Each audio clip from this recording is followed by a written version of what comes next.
Here's two hives that are showing no bees in the front entrance. So I just want to see if they're in fact dead.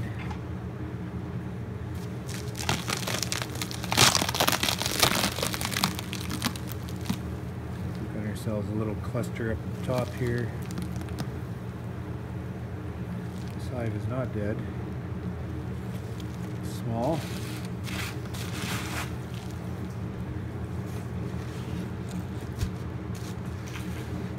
Two shows no bees in the front.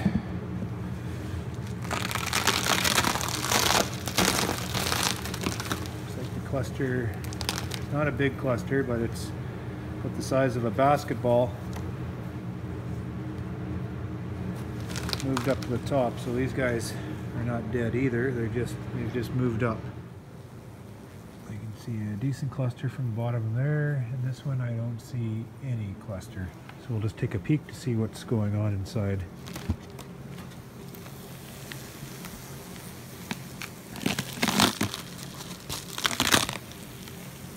Yeah, this hive looks really good.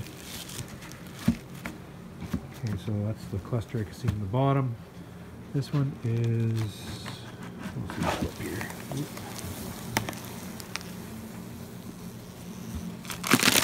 Oh, these guys are full. Okay, so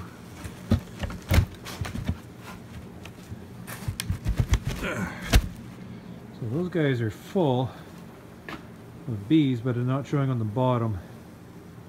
So what I'm going to do is I'm going to grab a thermal image gun, and I'm gonna do that tomorrow on Monday, and I'm going to walk the aisles.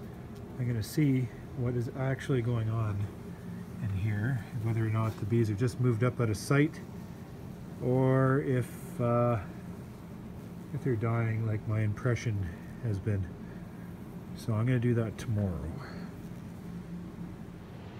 So my intentions with this blog is to try to show, you know, a well-rounded perspective of what goes on in a honey farm.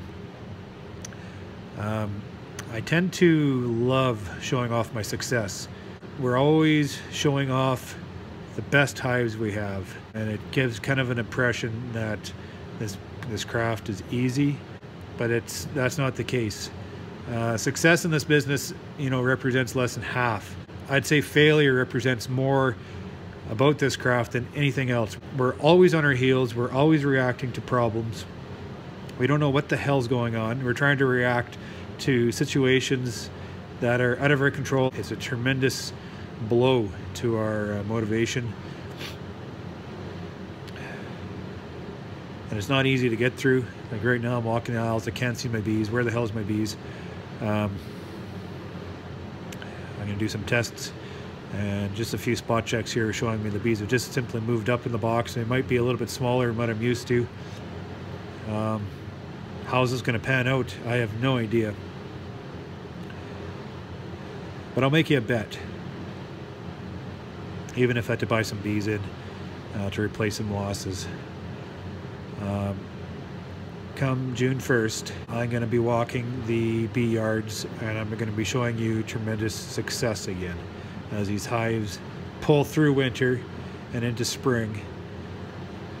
We're gonna grow these hives, and their natural instinct is to grow like a bastard. So in June we're going to be dealing with, I'm going to be talking about swarming issues at that time, and I'm going to be talking about not having enough equipment to put my bees in, and we're going to be so overrun with trying to produce queens. And you know, I'll make you a bet that I'm going to make a blog at the beginning of June that's going to be exactly that tone. So here I am, the end of winter. The bees have to get outside. We got to get these bees flipped into spring. The weather's not allowing us to. We're looking 10 days out yet. That's a long time this time of year. It's almost like winter's tagged another month onto the end. In February, I thought for sure we'd get our bees out middle of March, and boy, would that have been a treat this year. But that's not in the cards, so we just got to deal with it.